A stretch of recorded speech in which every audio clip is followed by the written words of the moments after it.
Episode 102। मुझे ये बच्चा नहीं चाहिए, वेद का कोमा जाना। हाय गाइस, कैसे हैं आप सब? उम्मीद है अच्छे होंगे। तो चलिए बिना देरी किए शुरू करते हैं कहानी का आज का एपिसोड। पीहू को इस तरह से डर के मारे अपनी आंखें बंद करता देखकर अक्षय ने प्यार से उसे सीने से लगाते हुए कहा, तुम्हें चिंता करने की जरूरत नहीं है। उस औरत को बेबी से कोई मतलब नहीं है। वह बेबी को हमसे इसलिए जीना चाहती है ताकि वह उसके जरिए मुझे परेशान कर सके, जो कि मैं कभी नहीं होने दूंगा। इतना कहकर अक्षय ने प्यार से पीयू के लिप्स पर हल्की किसकी। पीयू ने जब अक्षय की बात सुनी तब उसने गुस्से से कहा, वह ऐसा कैसे कर सकती है? उसने बेबी को जन्म दिया है और एक माँ कभी अपने बच्चे के साथ इस तरह की हरकत नहीं कर सकती। अक्षय ने पीयू की बात सुनकर उसकी तरफ देखा कर मुस्कुराते हुए कहा, मुझे भी पहले ऐसा लगता था, पर काव्या को देखकर मुझे यकीन हो गया कि दुनिया में सिर्फ औलाद ही खराब नहीं बल्कि माँ भी खराब पैदा हो सकती है। शायद काव्या बेबी को जन्म देना डिस्टर्ब नहीं करती थी। अगर उस दिन मैंने बेबी को नहीं बताया होता तो काव्या नहीं, शायद हमारी बेबी को जान से मार दिया होता। अक्षय की बात सुनकर पीयू ने हैरानी से कहा, क्या हुआ था? अक्षय ने अपनी बात कंटिन्यू करते हुए कहा, उस दिन जब भाई और काव्या के बीच सब कुछ हो गया था और मैं अपने कमरे में बाथरूम में बेहोश पड़ा हुआ था। मुझ पर ज्यादा असर तो नहीं हुआ था, पर फिर भी पहली बार मैंने खुद की बॉडी में इतनी ज्यादा हीट महसूस की थी जिस वजह से मैं बेहोश हो गया था। अगली सुबह मुझे होश आया था, तब मैंने खुद को बाथरूम में देखा था। मैंने जैसे तैसे खुद को संभाला और कमरे में आ गया। मुझे यह तो समझ में आ गया था कि जरूर किसी ने मेरी ड्रिंक में कुछ मिलाया होगा, इसलिए मैंने डैड के असिस्टेंट को फोन करके फार्म हाउस की सारी सीसीटीवी फुटेज चेक करने के लिए कहा। उस टाइम पर मैंने ऑफिस ज्वाइन कर लिया था, पर मैं सिर्फ कभी कभी ऑफिस जाता था। फुटेज देखने के बाद मुझे पता चला कि ड्रिंक में काव्या नहीं कुछ मिलाया था। मुझे बहुत गुस्सा आया। जब मैं गुस्से से काव्या और भाई जिस कमरे में थे उस तरफ जा रहा था तब मुझे काव्या के चिल्लाने की आवाज सुनाई दे रही थी। मैंने धीरे से दरवाजा खोला तो भाई अपना सर झुकाकर बेड पर बैठे हुए थे। उनकी आंखें आंसू से भरी हुई थी और काव्या रोते हुए उनके सामने घुटनों के बल बैठी हुई थी। काव्या की हालत देखकर मैं समझ गया कि दोनों के बीच कुछ हुआ होगा, पर जैसे ही मैंने भाई की आंखों में आंसू देखे मुझे काव्या पर बहुत गुस्सा आया, क्योंकि जो कुछ भी हुआ था उसमें सारी गलती काव्या की थी। अगर उसने मेरी ड्रिंक में ड्रग नहीं मिलाया होता और मेरी जगह पर भाई ने वह ड्रम वाला ड्रिंक पूरा नहीं किया होता तो शायद यह सब नहीं होता। मैं गुस्से से आगे बढ़ा और मैंने कस के एक तमाचा काव्या के गाल पर मार दिया। काव्या, जिसका ध्यान मेरी तरफ नहीं था, वह धड़ाम से जमीन पर गिर गई। भाई और काव्या दोनों मुझे हैरानी से देखने लगे। भाई ने मुझ पर चिल्लाते हुए कहा, अक्षय तुम्हारी हिम्मत कैसे हुई काव्या को मारने की? तब मैं बहुत गुस्से में था। मैंने भी गुस्से से चलाते हुए कहा, भाई आप जानते नहीं इस नागिन ने क्या किया है। मेरे मुंह से काव्या के लिए नागिन सुनकर भाई ने उस दिन पहली बार मुझे थप्पड़ मारा था, मुझे आज भी याद है। अक्षय ने पीहू की तरफ देखते हुए कहा। पीहू ने अक्षय को कुछ भी नहीं कहा क्योंकि वह अक्षय की सारी बातें सुनना चाहती थी। अक्षय ने अपनी बात कंटिन्यू करते हुए कहा, पर मुझे भाई के थप्पड़ से भी कोई फर्क नहीं पड़ा, क्योंकि उस वक्त मेरे लिए अगर सबसे ज्यादा इम्पोर्टेंट कुछ था तो अपने भाई को उस नागिन के जाल से बचाना।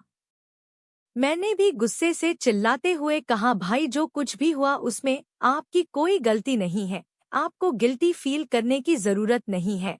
जो कुछ भी हुआ उसमें इस औरत का हाथ था, इसमें मेरी ड्रिंक में ड्रग मिलाया था जिस वजह से आपके और इसके बीच यह सब हो गया, क्योंकि आपने मेरे ड्रिंक पी ली थी। याद कीजिए भाई, आपने मेरे ड्रिंक पी थी जिसके अंदर इस औरत ने सेक्स ड्रग मिलाया था। मेरी बात सुनकर वेद भाई के चेहरे का रंग उड़ गया था, पर फिर भी उन्होंने मुझ पर ही चते हुए कहा, तुम यह कैसी बातें कर रहे हो अक्षय? काव्या मुझसे प्यार करती है और जो कुछ भी हुआ उसमें सारी गलती मेरी है। ज्यादा ड्रिंक करने की वजह से शायद मैं खुद पर से कंट्रोल खो गया और मैंने काव्या की यह हालत कर दी। यह कहते हुए भी आंखों में आंसू आ गए। वेद की बात सुनकर अक्षय ने चिल्लाते हुए कहा, भाई आप पागल हो गए हैं, आपको सच्चाई दिखाई नहीं दे रही? आप खुद सोचिए, जब से मैं वापस आया हूँ इसका ध्यान आपकी तरफ कितना कम हो गया है। ना ही आपके साथ ठीक से बात करती है और ना ही आपके साथ ठीक से टाइम स्पेंड करती है। भाई आप मानते क्यों नहीं हैं? यह आपको धोखा दे रही हैं। मेरी बातें सुनकर वेद भाई को समझ नहीं आ रहा था कि उन्हें क्या करना चाहिए। वहीं दूसरी तरफ काव्या जैसे जैसे मेरी बातें सुन रही थी उसके चेहरे का रंग उड़ता जा रहा था। वह नहीं चाहती थी कि भाई उसके जाल से इतनी आसानी से निकल जाए। काव्य भी अमीर घर से बिलोंग करती थी, पर उससे ज्यादा पैसों का लालच था और वह अच्छे से जानती थी कि वेद भाई काफी रिच है। और यह जाने के बाद कि वेद भाई से ज्यादा मेरे पास पैसे हैं, वह हमेशा मुझे अपना बनाने की फिराक में रहती थी। पीहू ने अक्षय की तरफ देखते हुए कहा, तो फिर आपके भाई ने क्या किया? अक्षय ने अपनी बात कंटिन्यू करते हुए कहा, जब भाई मेरी बात नहीं मान रहे थे तब मैंने गुस्से से सारी सीसीटीवी फुटेज भाई को दिखा दी। सारी फुटेज देखने के बाद भाई पूरी तरह से टूट कर बिखर गए। उन्हें कभी नहीं लगा था कि काव्य उन्हें धोखा देगी। उन्होंने मन ही मन काव्या को अपनी जिंदगी मान लिया था। भाई ने उस दिन के बाद 2 दिन तक खुद को कमरे में बंद करके रखा हुआ था। काव्या ने भी भाई को मनाने की कोशिश नहीं की, क्योंकि शायद वह भाई को अपनी जिंदगी में नहीं चाहती थी। मैं काव्या को सबक सिखाना चाहता था, पर भाई ने मुझे मना किया था, इसलिए मैंने काव्या को कुछ नहीं किया। पर मैंने उसके पीछे 2 बॉडीगार्ड लगा दिए थे, जिससे मुझे उसके बारे में सब कुछ पता चलता रहे, क्योंकि मुझे उस औरत पर बिल्कुल भरोसा नहीं था। उस दिन के बाद भाई पूरी तरह से बदल गए। भाई ना ठीक से मुझसे बात करते और ना ही कुछ, बस दिन भर शराब पीते रहते। धीरे धीरे भाई ने अपनी कंडीशन काफी खराब कर ली। भाई कई दिनों तक कमरे से बाहर ही नहीं निकलते। जब तक मैं जबरदस्ती उन्हें कमरे से बाहर नहीं निकलता, उन्होंने ऑफिस पर ध्यान देना बंद कर दिया था। उन्हें बार बार काव्या का धोखा याद आता रहता था। मैं भी इसी गिल्ट में था कि अगर मैं वापस नहीं आया होता तो भाई से उनका प्यार नहीं छीन था, जिस वजह से मैं भी ठीक से नहीं खाती रहा था।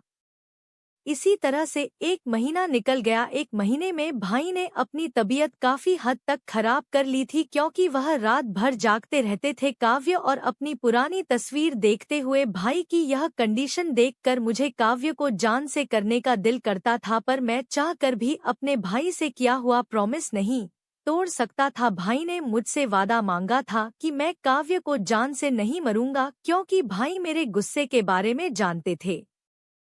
उसे दिन संडे था और मैं ऑफिस नहीं गया हुआ था। मैं भाई के साथ उनके कमरे में ही बैठा हुआ था। भाई उसे दिन कम उदास लग रहे थे, शायद वह धीरे धीरे अपने गम से उभरने लगे थे। मैंने भाई को जबरदस्ती से कराया था। भाई बिल्कुल किसी जिंदा लाश की तरह बेड पर बैठकर लगातार आईने को देख रहे थे।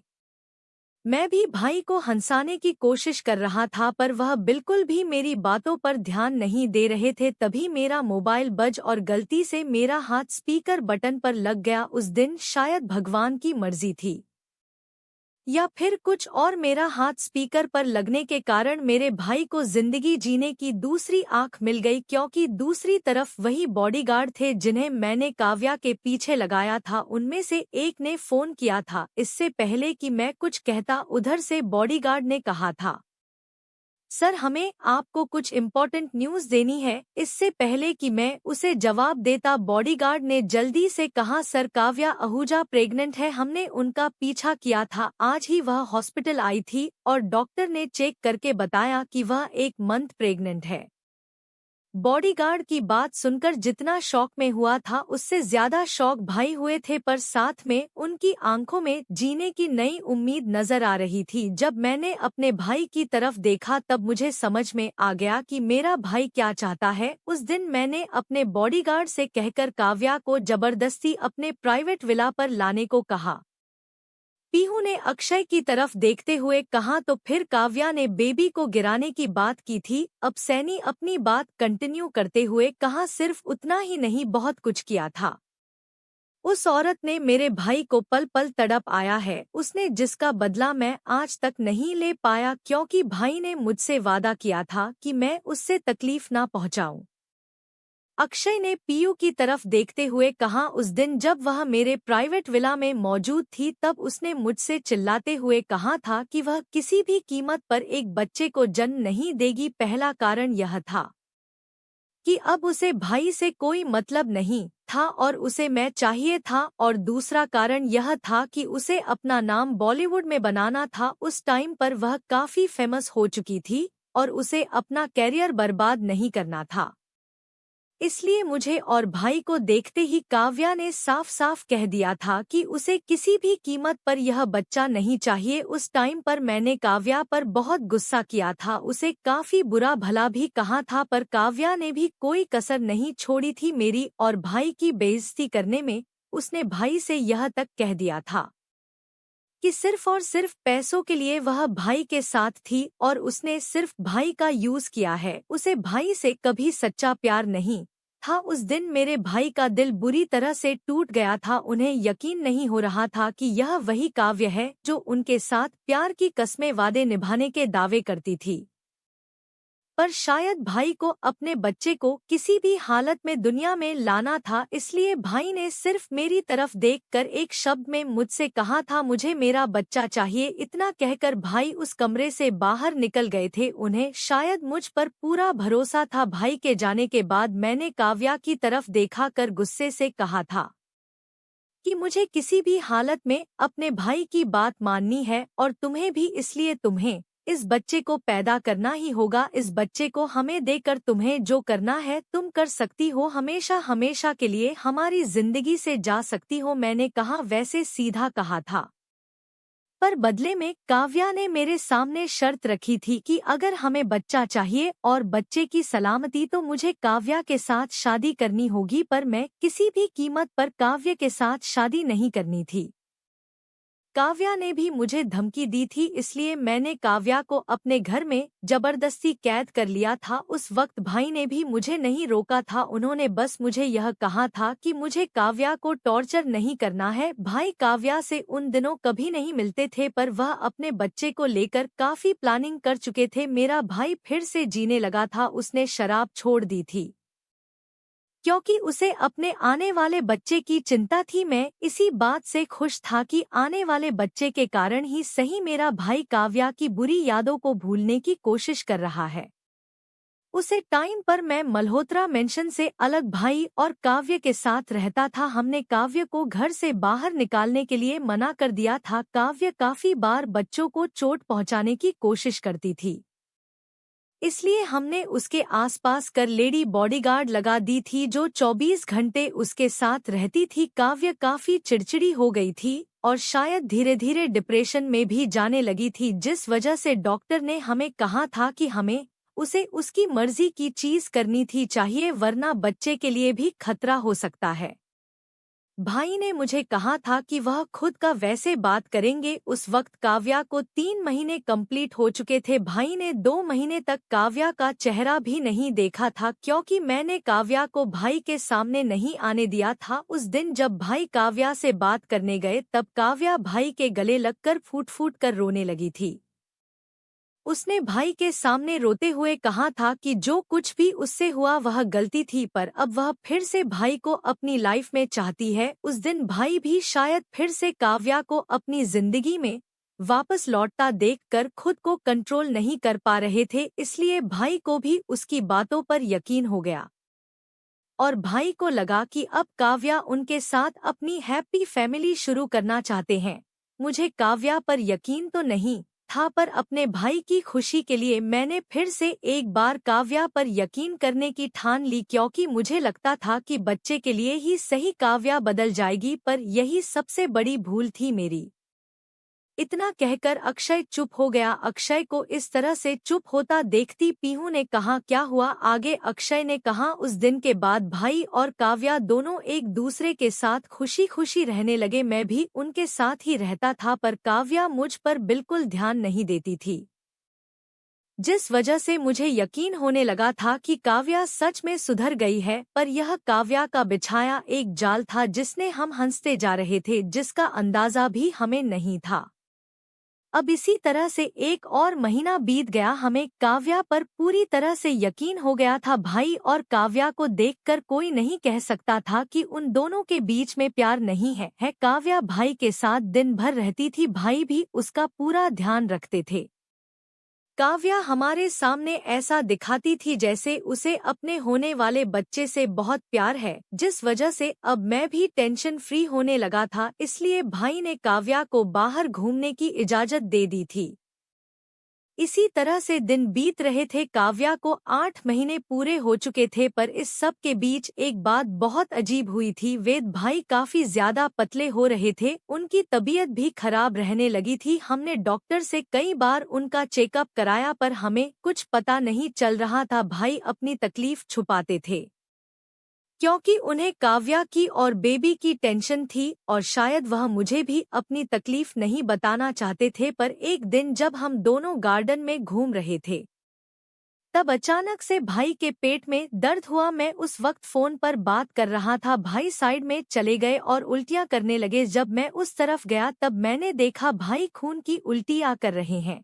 यह देखकर मुझे काफी हैरानी हुई, साथ में मैं काफी घबरा भी गया था। मैंने तुरंत भाई को हॉस्पिटल में एडमिट कराया और उनके सारे टेस्ट हुए। टेस्ट के दौरान हमें पता चला कि भाई को पिछले 4 महीने से एक स्लो पॉइजन खिलाया जा रहा है, जिससे इंसान की बॉडी धीरे धीरे कमजोर पड़ती जाती है और एक टाइम पर उसकी मौत हो जाती है। मुझे कुछ समझ नहीं आ रहा था कि यह सब क्या हो रहा है, इसलिए मैंने पूरी रात बैठकर 4 महीने पहले की सीसीटीवी फुटेज चेक करनी शुरू की। उस दिन मुझे पता चला कि जिस दिन काव्या पहली बार घर से बाहर गई था, उस दिन आने के बाद वह काफी खुश नजर आ रही थी और उसने हमारी घर की मेड को कोई दवाई दी थी। फुटेज में देखने के बाद मेरा सारा शक काव्या के ऊपर चला गया, पर मैं बिना किसी सबूत के काव्या पर इल्जाम नहीं लगाना चाहता था, जिस वजह से मैंने उस मेड से पूछा। उसने पहले तो झूठ बोला कर बाद में उसने रोते हुए सच्चाई बता दी, यह जानने के बाद कि यह सब काव्या का प्लान था। मेरा दिल कर रहा था कि मैं काव्या को जान से मार दूं, पर उस वक्त काव्या को लास्ट मंथ चल रहा था और उसके पेट में मेरे भाई का बच्चा था। मैं चाहकर भी उसे कुछ नहीं कर सकता था। मुझे अपनी ही बेवकूफ़ी पर गुस्सा आता था कि अगर मैंने उस औरत पर भरोसा नहीं किया होता तो आज मेरे भाई की यह हालत होती। भाई की कंडीशन काफ़ी ज़्यादा खराब हो गई थी, वह बेड से उठ भी नहीं पाते थे और वह टेम्परेरी कोमा में चले गए थे। एपिसोड 103 काव्या ने की कुहू को मारने की कोशिश, वेद की मौत। ही गाइस, कैसे हैं आप सब? उम्मीद है अच्छे होंगे। तो चलिए बिना देरी किए शुरू करते हैं कहानी का आज का एपिसोड। भाई के कोमा में जाने के बाद मैं पूरी तरह से टूट गया था। अब मुझे किसी भी तरह से अपने भाई के बच्चे को बचाना था, क्योंकि मैं समझ चुका था कि जो औरत मेरे भाई को इस तरह से मारने की प्लानिंग कर सकती है, वह उनके बच्चे को क्यों जिंदा रखेगी। और जैसा मेरा अंदाजा था, काव्या ने कोशिश भी वैसी ही की थी, क्योंकि उसे 8वां महीना चल रहा था, जिस वजह से वह इस तरह से बच्चे को नहीं मार सकती थी। इसलिए वह गलत दवाइयां खा रही थी, जिससे सिर्फ बच्चे पर असर पड़ता ना कि उस पर। मैंने उस पर निगरानी रखने के लिए 4 बॉडीगार्ड रख दिए थे, जो कि उसे मेंटली टॉर्चर नहीं करते थे, पर उसे सख्त होकर डांट दी थी, जिस वजह से वह चाहकर भी बच्चे को नुकसान न पहुंचा सके। काव्या को भी समझ में आ गया था कि मुझे उसके बारे में पता चल गया है। मैंने डिसाइड किया कि जब तक उसे लेबर स्टार्ट नहीं होगा मैं उसकी शक्ल नहीं देखूंगा, क्योंकि उस वक्त मुझे उसे लेकर इतना गुस्सा था कि अगर मैं उसके सामने जाता तो उसकी सच में जान ले लेता, क्योंकि उसने मेरे लिए जो इंसान दुनिया में सबसे ज्यादा इम्पोर्टेंट था, मेरा भाई, उसकी जान लेने की कोशिश की थी और मेरा भाई बेड पर जिंदा लाश की तरह पड़ा हुआ था। इतना कहकर अक्षय चुप हो गया। पीहू ने अक्षय के चेहरे की तरफ देखा जिस पर इस वक्त काव्या की बात करते हुए हद से ज्यादा गुस्सा था। उसने अक्षय को सीने से लगाते हुए कहा, फिर क्या हुआ? अक्षय ने अपनी बात कंटिन्यू करते हुए कहा, मैंने दुनिया के कोने कोने से सबसे बड़े बड़े डॉक्टर को बुलाया, सब लोगों ने भाई का इलाज किया पर फिर भी भाई कोमा से बाहर नहीं आ रहे थे। इसी तरह से 15 दिन बीत गए। अब काव्या की डिलीवरी में सिर्फ 15 दिन रह गए थे। मैंने डॉक्टर से कंफर्म कर लिया था कि डिलीवरी किस दिन होगी। डॉक्टर ने एग्जाम डेट तो नहीं बताई थी पर उन्होंने कहा था कि 2 दिन के अंदर काव्य की डिलीवरी हो जाएगी। उन्होंने मुझे जो डेट दी थी मैंने उसके आसपास की सारी मीटिंग कैंसिल कर दी क्योंकि मुझे अपने भाई के बच्चे को सही सलामत रखना था। मेरा भाई अभी भी कुमार से बाहर नहीं आया था। मैंने काफी कोशिश की फिर भी मैं कुछ नहीं कर पा रहा था। मैं टूट चुका था पर फिर मुझे भाई के वादे को पूरा करना था जिस वजह से मैं चाहकर भी खुद को तोड़ नहीं सकता था। मेरी फैमिली ने उस टाइम पर मुझे काफी सपोर्ट किया। माँ तो उस टाइम हमेशा वेद भाई की केयर करने के लिए हॉस्पिटल में ही रहती थी। पीयू ने अक्षय की तरफ देखते हुए कहा, क्या मैं आपसे पूछ सकती हूँ आपके वद भाई किसके बेटे हैं? अक्षय ने पीहू की तरफ देखते हुए कहा, वेद भाई मेरी बुआ के नाजायज बेटे हैं। अक्षय की बात सुनकर पीहू ने हैरानी से कहा, आपकी बुआ? अक्षय ने मुस्कुराते हुए कहा, हाँ मेरी बुआ काफी सेल्फिश औरत थी। बचपन से उन्हें सिर्फ पैसों से मतलब था। मल्होत्रा खानदान की बेटी होने का रौब वह हर किसी पर झाड़ती थी। दादी और बाकी सब ने उन्हें काफी बार समझाया कि पैसा ही सब कुछ नहीं होता, पर उन्होंने कभी किसी की बातों पर ध्यान नहीं दिया। उनका कहना था कि दुनिया में सबसे ज्यादा जरूरी अगर कुछ होता है तो वह सिर्फ पैसा ही। इसी चक्कर में उन्हें कई बुरी आदतें लग गई थी। सब लोगों ने बुआ को उनके हाल पर छोड़ दिया था क्योंकि वह किसी की बात सुनने को तैयार नहीं थी। अक्षय ने अपनी बात कंटिन्यू करते हुए कहा, बुआ को कॉलेज के टाइम पर ड्रग्स की लत लग गई थी। इसी टाइम पर उनका अफेयर उनके कॉलेज के एक लड़के के साथ चल रहा था जो कि किसी डॉन का बेटा था। उसे बुआ की खूबसूरती से मतलब था और बुआ को भी दोनों के बीच में कोई प्यार नहीं था। दोनों ने अपनी हवस के चक्कर में सब कुछ कर लिया और उसी सब की निशानी वेद भाई है। इतना कहकर अक्षय चुप हो गया। पीहू ने अपनी पहले नजरों से अक्षय की तरफ देखते हुए कहा, पर जहां तक मुझे पता है पापा और चाचू के बाद दादी कभी मन नहीं बन सकती थी, तो फिर आपकी बुआ कहां से आई? अक्षय ने कहा, वह अडॉप्टेड थी पर घर वालों ने कभी उन्हें इस बात का एहसास नहीं होने दिया था। पर फिर भी उन्हें लगता था कि घरवाले उन्हें अपना नहीं समझते जिस वजह से उन्होंने कभी हमारे परिवार को अपना नहीं माना था। दादी और दादू भी धीरे धीरे यह बात समझने लगे, इसलिए उनका बर्ताव भी हुआ की तरफ बदलने लगा। क्योंकि बुआ के लिए वह सिर्फ और सिर्फ वह इंसान थे जिन्होंने उन्हें अपने घर में जगह दी थी, क्योंकि उनके हिसाब से उन्हें जो प्यार देना चाहिए था वह नहीं मिला था। जबकि दादू और दादी सबसे ज्यादा प्यार उनसे ही करते थे, पर उन्हें हमेशा यही लगता था कि क्योंकि वह अडॉप्टेड है किसी को उनसे प्यार नहीं है।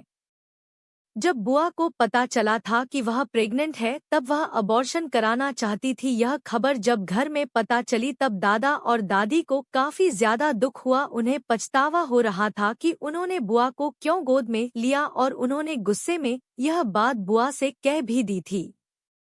इसलिए बुआ घर छोड़कर चली गई थी। दादू और दादी ने भी उन्हें नहीं रोका था क्योंकि उस टाइम पर वह दोनों उनसे काफी गुस्सा थे। उन्हें लगा था कि वह खुद ही वापस आ जाएंगी, पर बुआ उस टाइम उस डॉन के बेटे के साथ रहने के लिए चली गई थी। अक्षय की बात सुनकर पीहू ने कहा, तो फिर क्या हुआ? अक्षय ने अपनी बात कंटिन्यू करते हुए कहा, हुआ ने अबॉर्शन करने की ट्राई की पर उनकी प्रेगनेंसी में कॉम्प्लिकेशंस थी जिस वजह से वह अबॉर्शन नहीं कर सकती थी। उसे डॉन के बेटे ने बुआ को अपने से मना कर दिया, पर बुआ भी काफी जिद्दी थी जिस वजह से वह घर ना आकर अपनी उस फ्रेंड के घर चली गई जिनकी उन्होंने पहले मदद की थी। उस फ्रेंड ने भी उन्हें अपने साथ रहने दिया। बुआ ने काफी पैसे अपने पास रखे हुए थे जिस वजह से वह काफी लग्जरियस लाइफ जी रही थी। उन्होंने डिसाइड कर लिया था कि इस बच्चे के पैदा होते ही वह इसे अपनी जिंदगी से दूर कर देंगे। इसी तरह से दिन बीतते रहे और बुआ की डिलीवरी में काफी कम टाइम बचा था। उस दिन बुआ घर पर फिसल गई थी, तब उनकी फ्रेंड उनके साथ नहीं थी और उसी दिन दादी जिद करके दादू को लेकर बुआ से मिलने के लिए वहां पर आई थी। जब उन्होंने बुआ को दर्द से तड़पते देखा तब उन्होंने सब कुछ भूलकर बुआ को हॉस्पिटल में ले जाना सही समझा। कुछ टाइम बाद हॉस्पिटल में डॉक्टर ने दादा और दादी से कहा था कि वह बच्चे और मैं दोनों में से किसी एक को ही बचा सकते हैं। तब दादा और दादी ने कह दिया था कि उन्हें उनकी बेटी सही सलामत चाहिए, पर ऑपरेशन के दौरान बुआ ने दम तोड़ दिया और वेद भाई का जन्म हुआ। इतना कहकर अक्षय चुप हो गया। अक्षय की बात सुनकर पीहू ने कहा, मतलब वेद भाई मल्होत्रा नहीं थे? अक्षय ने अपना सर हिलाकर पीहू को हाँ कहा। अक्षय ने अपनी बात कंटिन्यू करते हुए कहा, वेद भाई के जन्म के कुछ साल बाद पापा और चाचू की शादी हो गई। उसके बाद मैं पैदा हुआ। वेद भाई उसे टाइम पर 7 साल के थे। वह बचपन से जानते थे कि वह मल्होत्रा का खून नहीं है, क्योंकि उन्होंने यह बात 3 साल की उम्र में एक मर्द के मुंह से सुन ली थी। भाई काफी ज्यादा हल्के दिल के थे, उन्हें किसी की भी बात दिल में छुप जाती थी, जिस वजह से वह यह बात कभी नहीं भूल पाए और हमेशा सब लोगों से दूरी बनाकर रहने लगे। एक छोटे से बच्चे का ऐसा बर्ताव देखकर सब लोग काफी परेशान थे, पर वह चाहकर भी कुछ नहीं कर सकते थे। पर जब मैं पैदा हुआ भाई ने मुझे पहली बार गोद में लिया था। मुझे माँ ने बताया था, मुझे तो याद नहीं है, पर मैंने कहा था कि मेरे आने के बाद भाई बदलने लगे थे। वह दिन भर मेरे साथ खेलते थे। उनका और मेरा रिश्ता अलग ही था। बचपन से उन्होंने मुझे एक बड़े भाई, एक माँ, एक पापा की तरह संभाला था। हमेशा घर में सबकी डांट से वह मुझे बचाते थे। मेरे लिए वह मेरे सुपर हीरो थे। इतना कहते हुए अक्षय के चेहरे पर मुस्कुराहट थी। पीहू ने अक्षय की तरफ देखते हुए कहा, अब आप मुझे बताइए कि बेबी के जन्म के टाइम पर क्या हुआ था? अक्षय ने पीहू की तरफ देखते हुए कहा, ठीक है। अक्षय ने कहा, काव्या की डिलीवरी में बस 5 दिन बाकी रह गए थे। मैंने सभी लोगों से कह दिया था उसका खास ध्यान रखने के लिए। दूसरी तरफ मैं भाई के लिए काफी परेशान था, क्योंकि भाई के कोमा से जागने के कोई चांस दिखाई नहीं दे रहे थे। डॉक्टर ने तो उम्मीद ही छोड़ दी थी, क्योंकि भाई की बॉडी में लगातार जहर फैलता जा रहा था, जिस वजह से मैं भी काफी परेशान रहने लगा था। इसी मौके का फायदा काव्य ने उठाया। इतना कहकर अक्षय चुप हो गया। अक्षय की बात सुनकर पीयू ने उसकी तरफ सवालिया नजरों से देखा। अक्षय ने कहा, उसकी प्रेगनेंसी को सिर्फ कुछ दिन बाकी थे और उस औरत ने अपने पेट में पल रहे बच्चे को मारने के लिए वह किया जो करने के बारे में कोई औरत सपने में भी नहीं सोच सकती थी। इतना कहकर अक्षय ने गुस्से से काव्य की तस्वीर एल्बम से निकाली और फाड़ दी। पीयू ने अक्षय के कंधे पर हाथ रखकर उसे शांत कराने की कोशिश की। बदले में अक्षय ने उसकी तरफ देखते हुए कहा, उस औरत ने उस दिन अपने हाथों से अपने उस पेट पर जिसके अंदर उसका बच्चा पल रहा था, उस पर लोहे की सलाह से मारा था। तुम सोच भी नहीं सकती काव्या कितनी घटिया औरत है, जो खुद के बच्चे को मारने के लिए किसी भी हद तक जा सकती थी। उस दिन कुछ टाइम के लिए उसकी चारों केयरटेकर उससे दूर थी। इसी बात का फायदा काफी ने उठाया था। उसने इस तरह से अपने पेट पर लोहे की रॉड से मारा था कि जान का खतरा सिर्फ बच्चे को हो, काव्या को नहीं। अक्षय की बात सुनकर पीहू हैरानी से अक्षय की तरफ देखने लगी। उसने गुस्से से कहा, कोई औरत इतनी घटिया कैसे हो सकती है जो खुद के बच्चे को करने के लिए इस तरह की हरकत करे? अक्षय ने चिल्लाते हुए कहा, क्योंकि वह औरत नहीं है, वह एक डायन है। औरत के बेस में एक डायन, एक चुड़ैल भी साथ घर छोड़कर वार करती है, पर उसने अपने खुद के बच्चे को मारने से पहले भी एक बार नहीं सोचा। उसे दिन अगर मैं टाइम पर घर नहीं आया होता तो शायद कुहू आज हमारे बीच नहीं होती। अक्षय की बात सुनकर पीहू ने उसकी तरफ देखते हुए कहा, उसके बाद ऐसा क्या हुआ जो हमारे बच्चे सही सलामत है? अक्षय ने पीहू की तरफ देखते हुए कहा, उसे दिन में जल्दी घर आ गया था, मुझे नहीं पता, पर मैं पूरे 1 महीने बाद काव्य को देखने के लिए उसके रूम में गया था। जैसे ही मैं उसके कमरे में गया उसे वक्त में उसे खून से लटपट गिरा देखा। उसकी आंखें बंद नहीं हुई थी, ना ही उसकी आंखों से आंसू बह रहे थे, पर उसके पेट से और लोअर बॉडी से खून निकल रहा था, जिसे देखकर मैं काफी डर गया। मैं चिल्लाते हुए सबको बुलाया। उसकी चारों केयरटेकर बालकनी में मजे से एक दूसरे के साथ बातें कर रही थी। मेरे चिल्लाने की आवाज सुनकर सब लोग कमरे में आ गए। मैंने सब पर काफी गुस्सा किया, पर उसे टाइम पर मेरे लिए सबसे ज्यादा जरूरी था अपने भाई के बच्चे को बचाना, इसलिए मैं बिना देरी किए काव्य को गोद में उठाया और उसे लेकर अस्पताल की तरफ निकल गया। काव्या खून से लथपथ मेरी गोद में मुस्कुरा रही थी। उसने मुस्कुराते हुए मेरी तरफ देखते हुए कहा था कि तुम किसी भी कीमत पर इस बच्चे को नहीं बचा पाओगे। उस दिन मेरा दिल कर रहा था कि मैं काव्या को जान से मार दूं, पर मेरे लिए सबसे ज्यादा इम्पोर्टेंट मेरी बेबी को बचाना था। जब मैं काव्या को लेकर हॉस्पिटल पहुंचा तब उसकी हालत देखकर डॉक्टर भी काफी घबरा गए थे। डॉक्टर से लेकर सीधा ऑपरेशन रूम में चले गए थे। काव्या के चेहरे पर एक भी डर नहीं था, बल्कि उसके चेहरे पर एक मुस्कुराहट थी, शैतानी मुस्कुराहट, जैसे उसने कोई बहुत बड़ा काम कर दिया हो। तुम सोच भी नहीं सकती जान, जब मैंने यह सोचा कि मैं अपने भाई की तरह उनकी आखिरी निशानी को भी होने की कगार पर हूँ, तब मेरी क्या हालत थी। मुझे संभालने वाला कोई नहीं था। मुझे मेरी दुनिया खत्म होती हुई दिखाई दे रही थी। मुझे ऐसा लग रहा था जैसे काश मैं वापस पहले के टाइम में जा पाता और सब कुछ सही कर पाता। काश मैं कभी उस औरत को अपने भाई की जिंदगी में नहीं आने देता, पर मैं ऐसा कुछ नहीं कर सकता था जान। इतना कहकर अक्षय ने पीयू की तरफ देखा। पीयू, जिसकी आंखों में काव्या के बारे में सुनकर आंसू आ गए थे। उसे यकीन नहीं हो रहा था कि उसकी बेटी की इतनी ज्यादा बुरी है कि उसने अपनी खुद की बच्ची की जान लेने से पहले भी एक बार नहीं सोचा। पीयू सोच भी नहीं सकती थी कि अगर उसकी बेटी तब जिंदा नहीं बची होती तो आज उसकी जिंदगी में बिना कुहू के अंधेरा ही अंधेरा होता।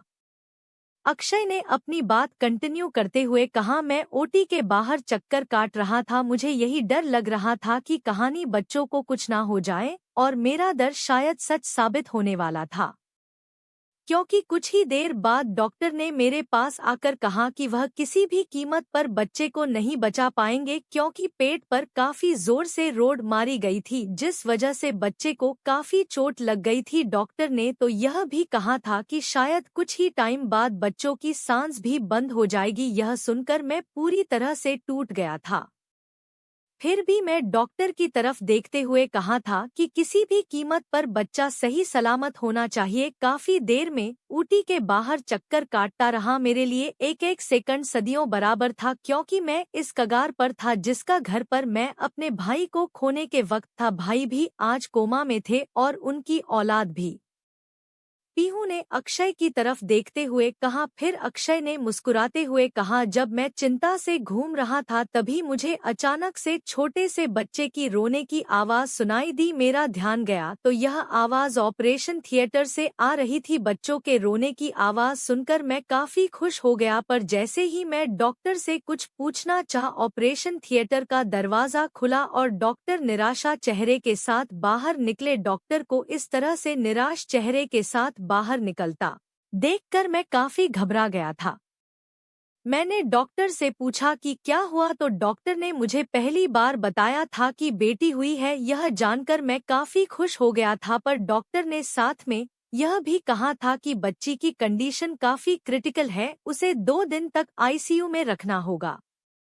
उसे टाइम पर मैं काफी डर गया था। मुझे समझ नहीं आ रहा था कि मुझे क्या करना चाहिए, पर मैं चाहकर भी बच्ची को नहीं देख सकता था, क्योंकि डॉक्टर ने कहा था कि इन्फेक्शन का खतरा है। इस वजह से 2 दिन तक बच्ची को आईसीयू में रखा गया, यहाँ तक कि उसे काव्या के पास भी नहीं लाया गया। वहीं काव्या इसी बात से काफी ज्यादा चिंता में थी, क्योंकि वह इस बच्ची को मारना चाहती थी। उस औरत को मारने का दिल तो मेरा भी कर रहा था, पर मैं अपने भाई के वादे से बंधा हुआ था। पर मैंने डिसाइड कर लिया था कि मैं उसकी पूरी परिवार की हस्ती मिटा दूंगा, यहाँ तक कि उसे भी चैन से जीने नहीं दूंगा, क्योंकि मैंने अपने भाई से सिर्फ उसे जिंदा छोड़ने का प्रॉमिस किया था, इस चीज का नहीं कि मैं उसे चैन से जीने दूंगा।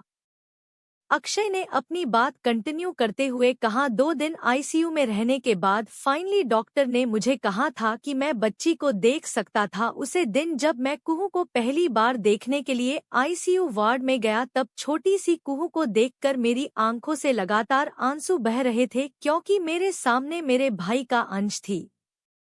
इतना कहकर अक्षय चुप हो गया। पीहू ने उसकी तरफ देखते हुए कहा, फिर क्या हुआ? अक्षय ने कहा, उसी दिन हमारे लिए सबसे बुरी खबर आ गई। जिस दिन मैं पहली बार अपने भाई के अंश से मिला, उसी दिन मैंने अपने भाई को खो दिया। अक्षय की बात सुनकर पीहू हैरानी से उसे देखने लगी।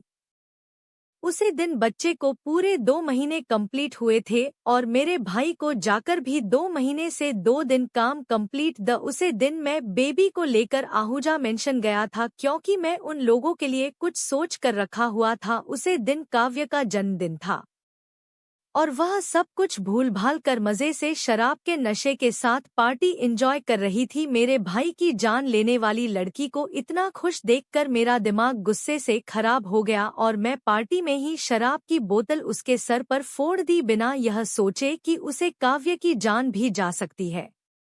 उसे वक्त मेरे हाथ में मेरी छोटी सी जान थी, पर शायद वह भी बचपन से ही सख्त बन गई थी। अपने सामने इतना ज्यादा खतरनाक सीन होने के बाद भी बच्चे एक बार भी नहीं रोई थी, ना ही चिल्लाई थी। बस वह अपनी काली काली आंखों से काव्य को घूर रही थी। अक्षय ने बात कंटिन्यू करते हुए कहा, आहूजा कॉरपोरेशन भी काफी बड़ी कंपनी थी, पर मल्होत्रा कॉरपोरेशन से कम पर मैंने उनके साथ बहुत बड़ा गेम खेला था। काव्य के दोनों भाई आनंद और अभिषेक दोनों को लड़की बाजी का काफी शौक था। मैंने दोनों को इसी तरह से फंसाकर नशे की हालत में उन दोनों के नाम के शेयर्स अपने नाम ट्रांसफर कर दिए थे। उन दोनों के नाम पर कंपनी के 50% शेयर्स थे और मैं उन दोनों की मदद से ही कंपनी का 50% का शेयर होल्डर बन गया था। पर मेरी असली चल अभी बाकी थी। मैंने उसे बूढ़े महेश आहूजा, जिसकी वजह से 2 महीने तक काव्य जिंदा बची रही, उससे बदला लेने का डिसाइड किया और उसका काला सच, जो कि दुनिया की नजरों से छुपा हुआ था, मैंने उसे दुनिया के सामने न आने का डिसीजन लिया। महेश आहूजा की 2 रखेल थी और उनसे महेश आहूजा को 4 औलादें थी। मैंने पूरी मीडिया के सामने उन सभी का भांडा फोड़ दिया। महेश आहूजा की रेपुटेशन इतनी गिर गई कि एक रात के अंदर अंदर ही पूरे आहूजा कॉरपोरेशन के शेयर गिरने लगे। उस दिन मैं बेबी को जब पार्टी से लेकर जा रहा था, तब काव्या ने मुझसे कहा था कि मेरी बेबी एक गंदा खून है, एक नाजायज औलाद, क्योंकि उसकी और भाई की शादी नहीं हुई थी। उस कमीनी औरत को यह भी ख्याल नहीं रहा कि जिस बच्चे के बारे में वह बात कर रही है वह उसकी खुद की बच्ची है और उसने उसे खुद जन्म दिया है। पर मैं अच्छे से जानता था कि काव्य कितनी गिरी हुई औरत है और यह सब कहना उसके लिए कोई बड़ी बात नहीं थी। उसे दिन मैंने भारी पार्टी में सभी लोगों के सामने मेरी बेटी को अपने हाथ में लेकर कहा था कि यह अक्षय मल्होत्रा की बेटी है, कुहू अक्षय मल्होत्रा। भाई के जाने के बाद ही मैं कुहू को अपनी बेटी मान लिया था, पर उसे दिन मैंने पूरी दुनिया के सामने उसे अपनी बेटी का कर इंट्रोड्यूस कराया था। उसे दिन मुझे दिल से खुशी हुई थी, क्योंकि मैं अपने भाई के अंश को अपना नाम दिया था। अब वह अनाथ नहीं थी। अक्षय ने बात कंटिन्यू करते हुए कहा, उस दिन मैंने भरी पार्टी में बेबी को अपनी बेटी अनाउंस किया और फिर हम लोग घर आ गए। दूसरे दिन चारों तरफ यही न्यूज़ चल रही थी कि महेश आहूजा का काला कारनामा। महेश आहूजा की बीवी यह खबर सुनकर हार्ट अटैक से उसी रात मर गई थी। मुझे इस चीज का बुरा तो लगा था, पर इसमें मेरी कोई गलती नहीं थी। महेश आहूजा ने किए ही इतने गलत काम थे कि कभी ना कभी तो सबको इस बारे में पता चलता है। काव्या के पेरेंट्स की डेट बचपन में ही हो गई थी। उसे और उसके भाई को उसके दादा दादी नहीं पाला था, इसलिए अपनी दादी के इस तरह से जाने के बाद काव्या पूरी तरह से टूट गई थी और वह उस दिन मेरे प्राइवेट विला में मेरे साथ बात करने के लिए आई थी, क्योंकि उसे पूरा यकीन था कि जो कुछ भी उसके साथ हुआ उसके पीछे में ही था। मैंने भी उसे साफ शब्दों में कह दिया था कि यह सब मैंने ही किया है और अभी तो उसके बर्बादी की शुरुआत हुई है, आगे आगे देखो होता है क्या। इसी तरह से मैंने पूरी आहूजा फैमिली को बर्बाद कर दिया। पीहू ने कहा, आपने क्या किया उन लोगों के साथ? अक्षय ने अपनी बात कंटिन्यू करते हुए शैतानी मुस्कुराहट के साथ कहा, मैंने उनके 50% शेयर तो नहीं लिए, पर मैंने उनकी पूरी फैमिली को बर्बाद कर दिया। काव्य के दोनों भाइयों को मैंने कई इल्जाम लगाकर जेल में डलवा दिया, वह भी इस तरह के इल्जाम कि वह लोग उम्रकैद के लिए जेल में जाए। काव्या के कोई इल्लीगल काम नहीं थे, जिस वजह से उसे अरेस्ट कराने में मुझे प्रॉब्लम आ रही थी, पर आखिर में मुझे सबूत मिल गया कि उसने मेरे भाई को मारने की कोशिश की थी, जिस वजह से मैंने उसे भी 5 साल के लिए जेल में डाल दिया। महेश आहूजा तो अपने तीनों पोता पोती की हालत देखकर हार्ट अटैक से खुद ही मर गया। इसी तरह से पूरी आहूजा फैमिली बर्बाद हो गई। काव्या ने मुझे मेरा भाई छीना था, मैंने उससे उसका सब कुछ छीन लिया, इसीलिए अब वो मुझसे मेरी बेबी को छीनना चाहती है। पर काव्य शायद जानती नहीं कि अक्षय मल्होत्रा कौन है। मैंने आज तक उसे सदा सिर्फ इसलिए रखा है क्योंकि मेरी बेबी को उसके खून की जरूरत है, वरना मेरा तो प्लान उसे जेल में ही जान से मारने का था, वह भी इतना टॉर्चर करके कि वह जिंदगी में दोबारा जीने का ख्याल भी नहीं लाती। अक्षय की बात सुनकर पीहू ने अक्षय की तरफ देखते हुए कहा, क्या बच्चे के दिल में होल होने का कारण यह हो सकता है कि जब बच्चे की डिलीवरी में टाइम था तब काव्या ने अपने पेट पर लोहे का रोड मारा था? पीहू की बात सुनकर अक्षय ने पीहू की तरफ देखते हुए कहा, मुझे लगा नहीं था तुम इतनी जल्दी सब कुछ सुलझ लगी, पर यही कारण है। उसे काव्य की वजह से ही बच्चे के दिल में छेद है, क्योंकि उसने जो रोड मारा था वह बच्चे के नाजुक दिल पर लगा था। भगवान की दया से मेरी बेबी बच तो गई थी, पर उसके हार्ट में होल हो गया। अक्षय और पीहू अपने कमरे में बात कर रहे थे, इस बात से अनजान कि कोई उनकी बातें चुपके चुपके सुन रहा है। यह कोई और नहीं, कुहू थी, जिसकी नींद खुल गई थी और नींद खुलते ही वह उठकर अपने डैडी से पूछने के लिए आ गई थी। स्कूल में काव्य ने जो कुछ भी कहा, क्या वह सच है? वह यह तो जानती थी कि उसकी माँ बचपन में ही उसे छोड़कर चली गई, पर वह अभी भी इस सच से अनजान थी कि अक्षय उसका डैडी नहीं है। पर आज अक्षय के मुंह से यह सुनकर कि वह अक्षय की बेटी नहीं है बल्कि उसके पापा अक्षय के भाई थे, कुहू पूरी तरह से टूट गई थी। छोटी सी कुहू भले ही सभी लोगों के सामने खुद को मजबूत दिखाती थी, पर वह भी दिल से एक छोटी सी बच्ची थी।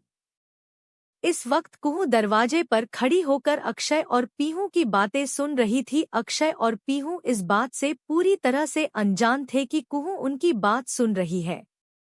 अक्षय ने अपनी बात कंटिन्यू करते हुए कहा, मुझे उसे काव्य से नफरत है, उसकी वजह से हमारी पूरी जिंदगी बर्बाद हो गई। सब कुछ सही चल रहा था, अगर वह हमारी जिंदगी में ना आती तो शायद आज मेरा भाई मेरे साथ होता। सिर्फ और सिर्फ उसकी वजह से मैंने अपने भाई को खो दिया। पीहू ने अक्षय की तरफ देखते हुए कहा, पर आप जानते हैं ना काव्य की जिंदगी हमारे बच्चे के लिए कितनी इम्पोर्टेंट है, हम चाह कर भी उसे कुछ नहीं कर सकते। अक्षय ने गुस्से से कहा, इसी बात पर मुझे गुस्सा आता है कि मैं चाहते हुए भी उसे औरत को कुछ नहीं कर सकता, क्योंकि जब तक वह जिंदा है मेरी बेटी की सांसें चलती रहेगी। इसलिए मुझे किसी भी कीमत पर उसे इंसान को ढूंढना है जिसका ब्लू बेबी से मिलता होगा। दुनिया में ऐसे 5 ही इंसान हैं जिनका ब्लड यह है। ब्लड ग्रुप काफी रेयर है। काव्या की माँ पहले किसी आइलैंड पर रहती थी जहाँ पर काव्या के पापा घूमने के लिए गए थे और उन्हें वहाँ पर काव्य की माँ से प्यार हो गया था। काव्या की माँ का ब्लड ग्रुप रेयर था जो कि काव्या को मिला और काव्या से वह ब्लड बेबी को मिला, इसलिए हम उस ब्लड ग्रुप के इंसान को ढूंढ नहीं पा रहे हैं। इसी बात का फायदा वह काव्या उठा रही है, पर अब बहुत हुआ मैं उसे और अब अपनी मजबूरी का फायदा नहीं उठाने दूंगा। आज वह मुझसे मेरी बेटी को छीना चाहती थी। अगर उसने अगली बार से यह सब करने की हिम्मत भी की तो उसे मैं ऐसी सजा दूंगा कि वह जिंदगी जीना भूल जाएगी। अक्षय की बात सुनकर पीहू ने गहरी सांस लेते हुए कहा, चाहे कुछ भी हो जाए पर आप तब तक उसके साथ कुछ मत कीजिए जब तक हमें हमारी बेबी के लिए कोई डोनर नहीं मिल जाता। हमारे लिए सबसे इम्पोर्टेंट अगर कोई है तो वह हमारी बेबी। आप बस यह ध्यान में रखिए कि हम तब तक शांत हैं जब तक हमारे पास दूसरा रास्ता नहीं होता। उसके बाद मैं खुद उस काव्या का हिसाब करूंगी। उसकी हिम्मत कैसे हुई मेरी बेटी को अपनी बेटी कहने की। वह बेबी को अपनी बेटी कहने का हक उसी दिन हो गए चुकी थी जिस दिन उसने हमारी बेटी को मारने की कोशिश की थी, यह जानते हुए भी कि वह उसकी खुद की औलाद है।